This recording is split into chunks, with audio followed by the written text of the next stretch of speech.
like a circle in a spiral, like a wheel within a wheel,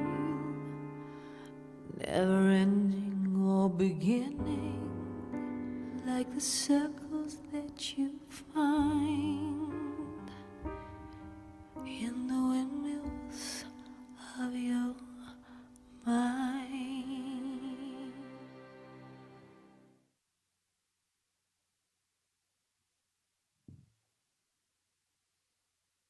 Visit stogiegeeks.com/debonaire for a list of retailers who carry Debonaire cigars.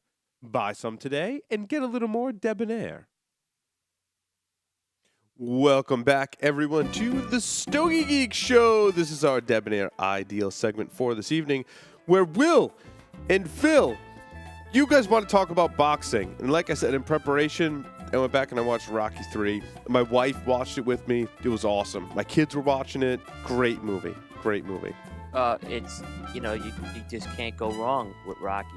And I'm telling everyone, Phil, did you see Creed yet? Of course. What'd you think? Awesome. I've already pre-ordered my DVD. And Nice. I was blown away with, and I thought the last Rocky Balboa movie, they closed out Rocky's career well. Well, this kind of puts a little more closure on the Rocky character. He's going to win that Oscar, Phil. He's going to win it. He was great in that movie. I hope he does, man. You know, the whole thing with Apollo, the Greek god, is actually the patron, whatever, of boxing, because the Greeks, the first boxing started in the Olympics in Greece, and it goes way back. So Apollo is like the patron guy of boxing, So it'd be Apollo Creed and all that stuff. That whole genre they've made with Rocky is just makes everybody love boxing. It shows, that what boxing should be in a lot of ways, Yeah.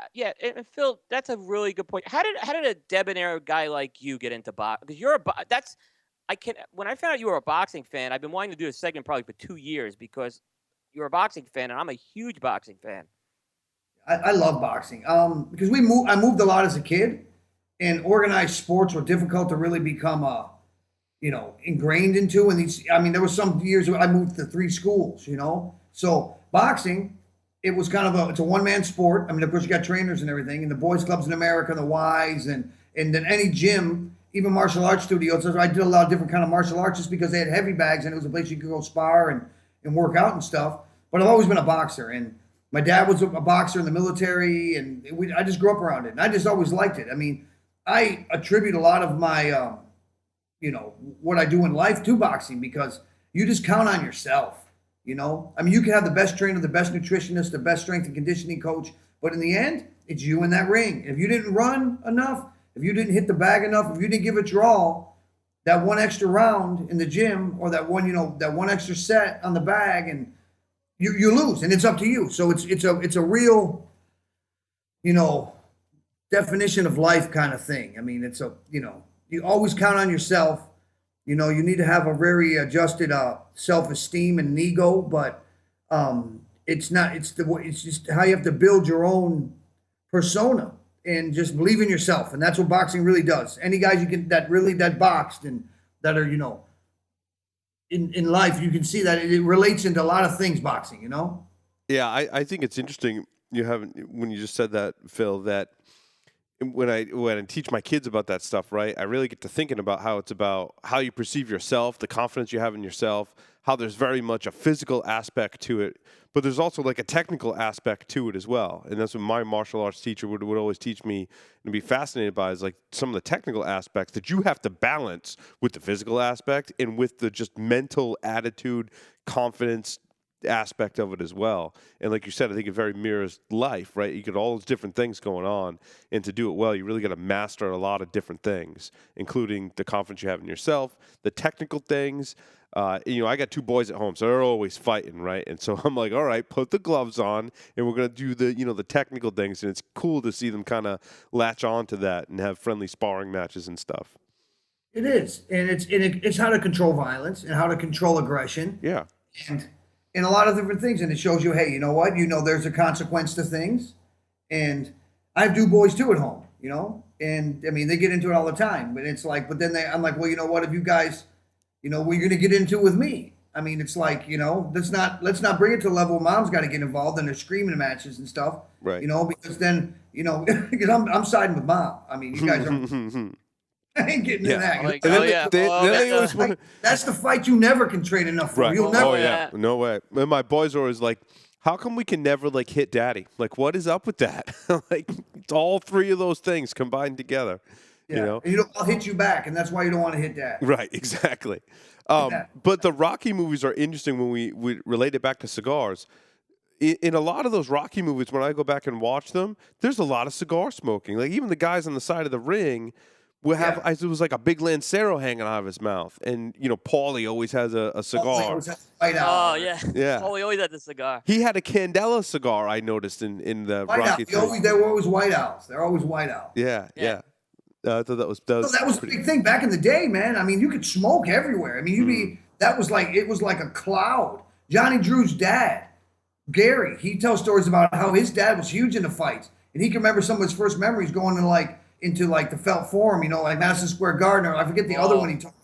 Going in there, and they opened the door, and it was like a cloud of smoke coming out of there, And it's just like you always associate that, the big promoter, the big boss man, smoking a cigar in the corner. He's sponsoring that fighter. That's his fighter. He's the guy that's behind it all. Yeah. So there is this kind of marrying of the cigar culture with the boxing culture.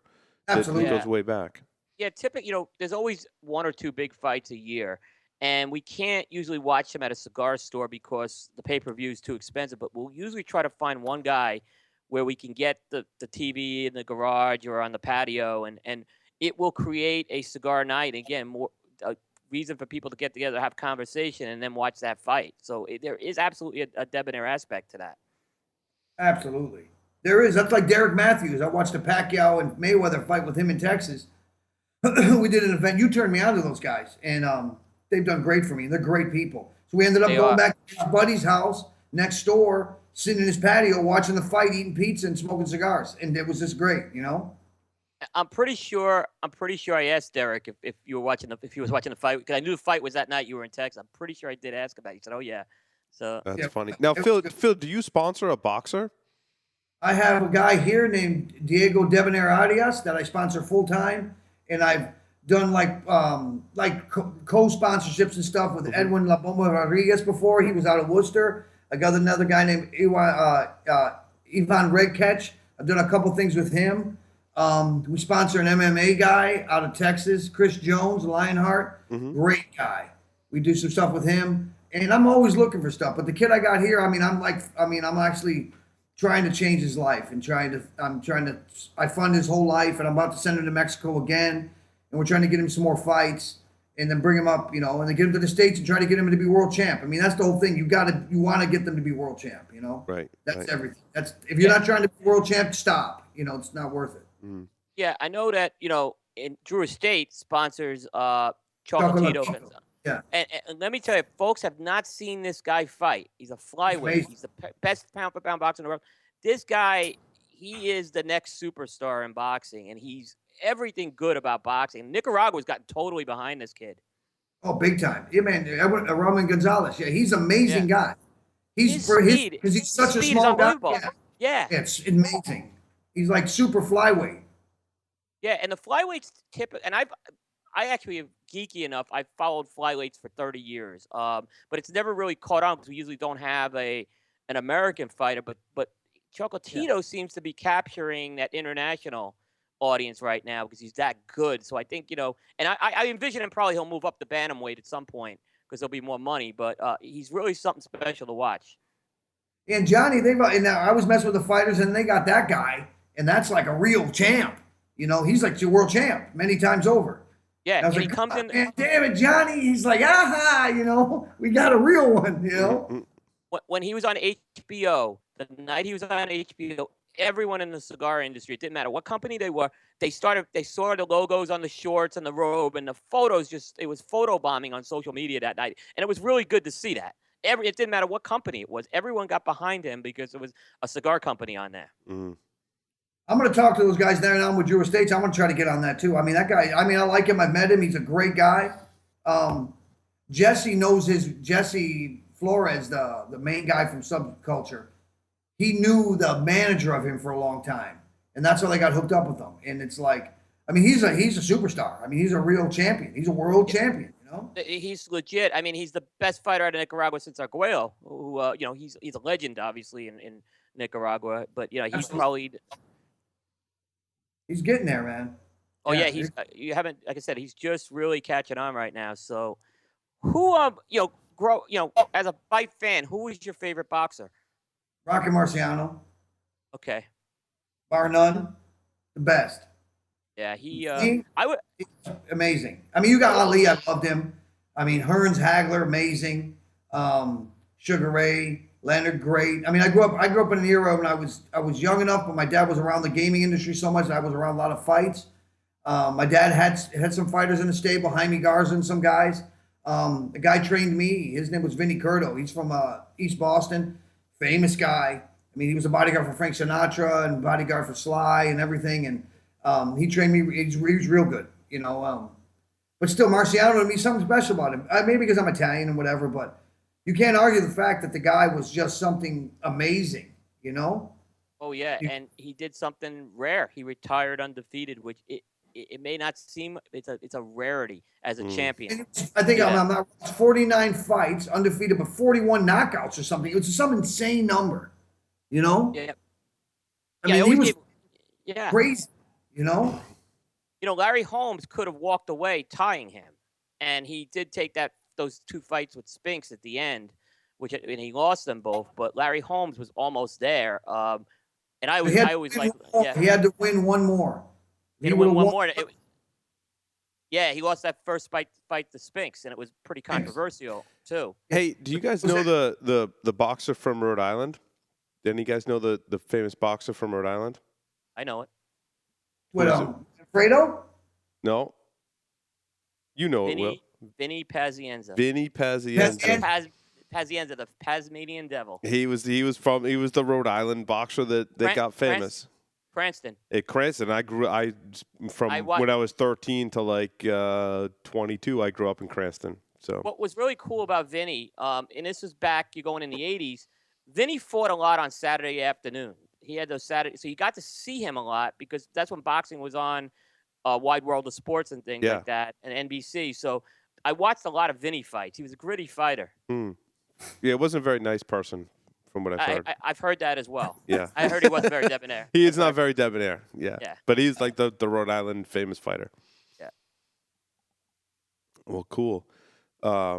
I've always liked boxing. I always watched boxing with my dad. I mean, we weren't as into it as you guys were, but we always, Friday nights we used to watch boxing together. So it was always. There's nothing like it, man. There's nothing like when you see a good fight, a real fight.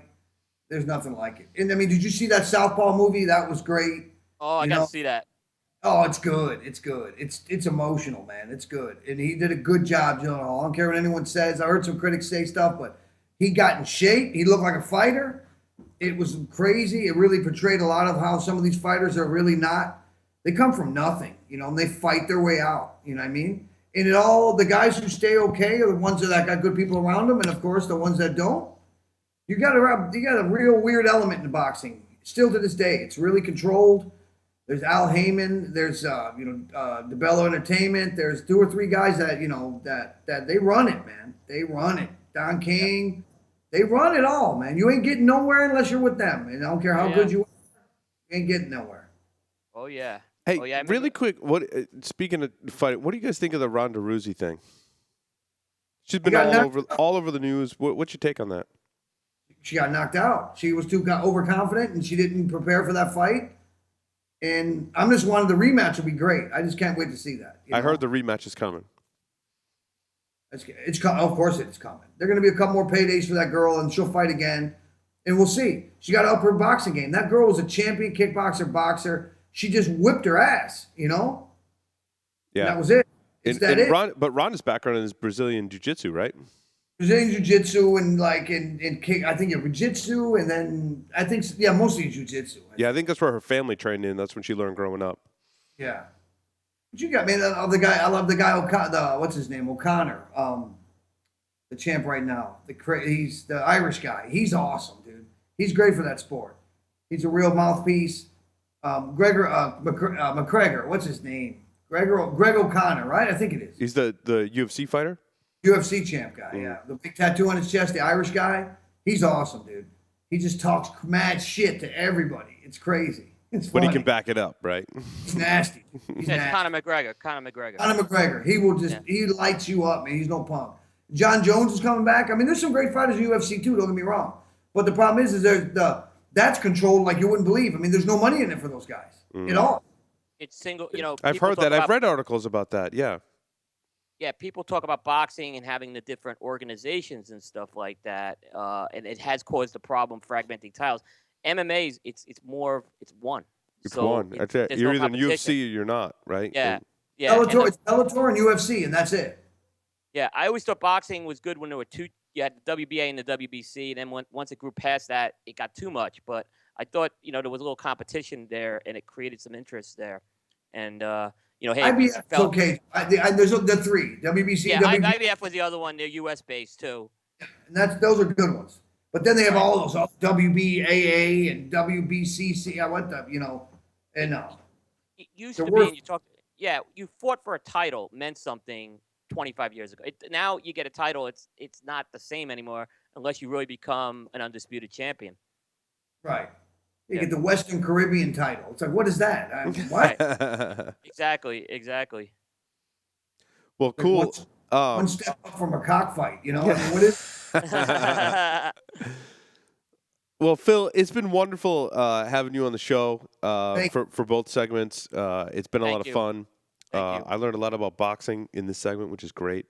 You guys are really Lisa. passionate about it. Yeah, it's really awesome. Thank you again for coming on the Stogie Geeks and for all of your support. you. Look for Debonaire cigars and Indian Motorcycle Ultra Premium in your local brick and mortar stores, and try them out. I guarantee that you're going to find something in the line that's going to really appeal to your palate. Now that Phil has both these lines, there's something to fit your budget, there's something to fit your palate. You're going to find something that you really like. So go seek those out. And Phil, thank you again. Thank you, Phil. God bless you both. God bless everyone out there. Thank you for the continued support and confidence. And I'll see you on the road this year. God bless everyone. Thank you very much. Thanks, Thank you, Phil.